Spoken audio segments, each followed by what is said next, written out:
Hi, Alan SoCal here to do another Amazon review.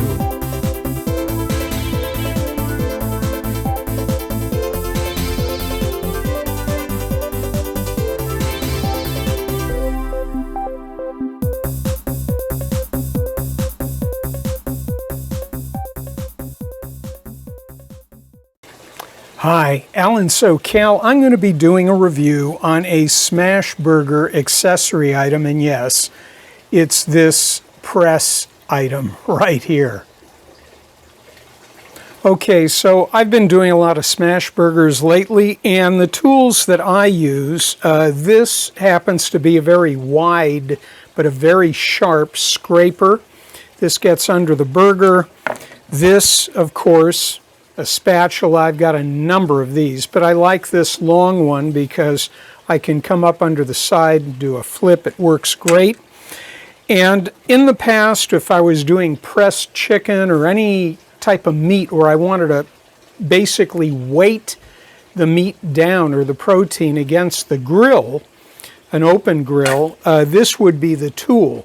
But when it comes to burgers, as you well know, the whole idea with a Smashburger is to evenly press the burger and enlarge the burger, make it thin because it's going to shrink, and get it to caramelize, flip it over, and then do your thing with cheese, onions, or whatever. So this, in fact, is the burger press that I brought in for review.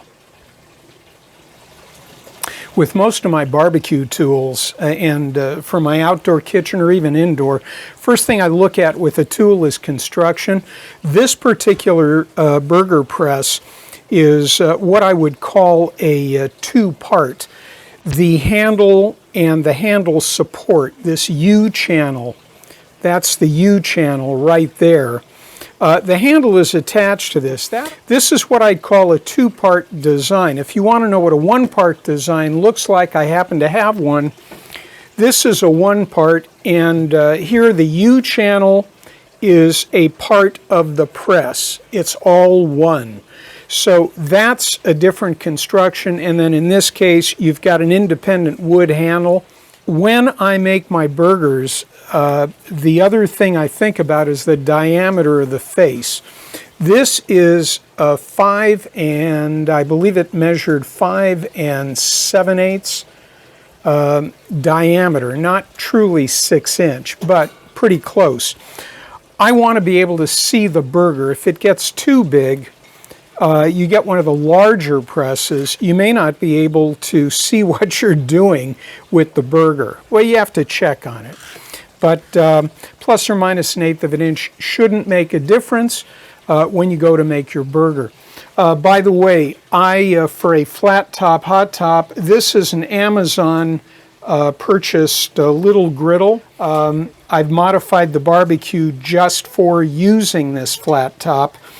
But this is where I'm going to be doing the cooking, and this is where I'm going to be using the press. I have used, and I have tons of parchment in circles and squares, and then rolls of parchment paper. One of the techniques I use with my presses, and let me grab it, I keep a spray oil. So what I do is I spray the press.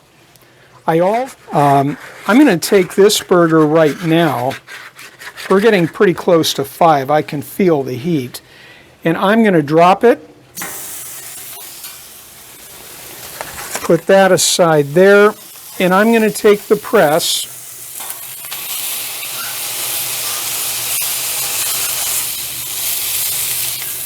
And with one push,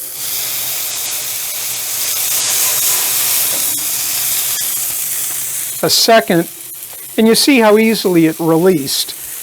The burger, that's about as far as I can go with it. The burger is now pressed out, so I'm going to let that caramelize. I've got some onions that are going to go into this this mix here, and I'm going to put these off to the side here, hit them with a little oil.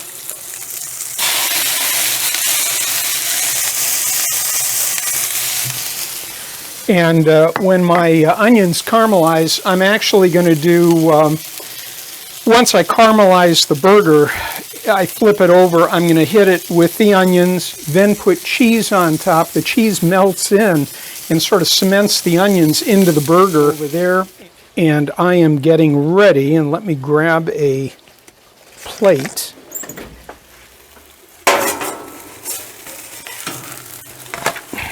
Yep, that is where I want it. So the bread's grilled. It's got some onion speck in it, which is good. So I just hit it with some sauce. I really don't want to overdo it because the burger's got a lot of moisture in it. This is sourdough, by the way. I'm using a wheat sourdough, and the sandwich is going to be pretty basic. It's a cheeseburger, and there's the cheeseburger, and I'm going to see if that'll slide in, which it does. And just move it over a skosh right there. Okay, and I am going to take some time now to enjoy this burger. Again, the smash burger was courtesy of this little press here. Before I was using my spatulas, before I had the presses. So that was an improvement.